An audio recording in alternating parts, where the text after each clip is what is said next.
Welcome to African American History Lesson 28. In this video, we will examine some of the debates which occurred in the United States before the Civil War regarding immigration, colonization, and developing a feeling of belonging. By the mid-19th century, many African American leaders had grown disillusioned with the failure of the United States to uphold promises of liberty and equality. In the wake of the 1857 Dred Scott versus Sandford decision, which denied African Americans any claim to citizenship, Emigrationists proposed leaving the United States altogether. They viewed the creation of autonomous black communities abroad as a viable path toward freedom, safety, and self-governance beyond the reach of American racism.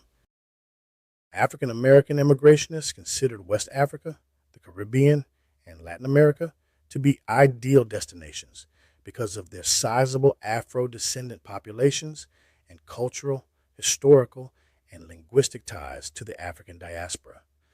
These regions also offered warm climates and fertile land, which were seen as practical for agricultural development, self-sufficiency, and the building of black majority societies grounded in a shared struggle and ancestral connection. Figures such as Paul Cuffee and Martin R. Delany advanced black nationalism as both a political philosophy and survival strategy.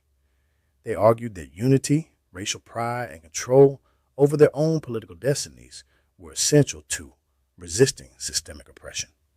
These leaders envisioned immigration not as retreat, but as a radical act of sovereignty, a rejection of white supremacy, and an affirmation of global black solidarity. Paul Cuffee, a wealthy African-American Quaker and sea captain, acted on his beliefs by organizing and financing the first African-American-led immigration voyage to Africa. In 1815, he transported 39 African-Americans to Freetown, Sierra Leone, a settlement originally founded by the British for formerly enslaved Africans. His journey marked the beginning of an enduring immigrationist tradition rooted in black agency and global connection.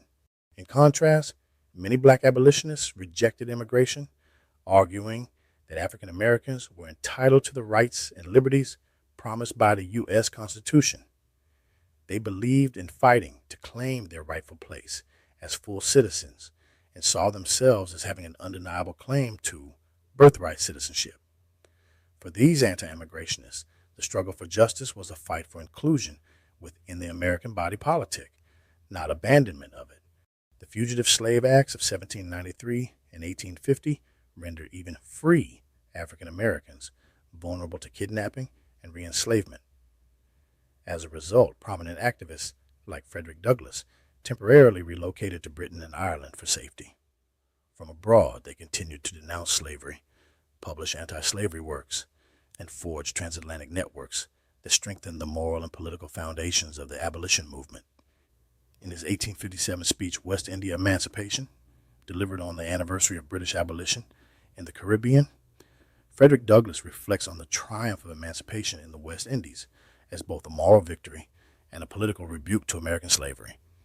He uses the moment to rally continued resistance, famously declaring, "If there is no struggle, there is no progress." Supporters of the American Colonization Society claimed that establishing colonies like Liberia would provide African Americans with political and economic opportunities free from U.S. discrimination. However, anti-immigrationists, such as Frederick Douglass, argue that African Americans had built the United States through their labor and sacrifices, and therefore had the right to claim citizenship, equality, and freedom within the country rather than abandoning it. Many believed immigration was a strategy promoted by white elites to remove free black populations rather than addressing systemic racism, making it a betrayal of the struggle for racial justice at home. Anti-immigrationists also called attention to the hypocrisy of a nation that celebrated its own revolution while denying basic human rights to millions of black Americans. On the eve of the Civil War, they critiqued the contradictions at the heart of American democracy, how liberty and justice were weaponized against the very people who had labored to build the country. Their arguments laid the groundwork for future civil rights movements that would continue to demand America live up to its ideals.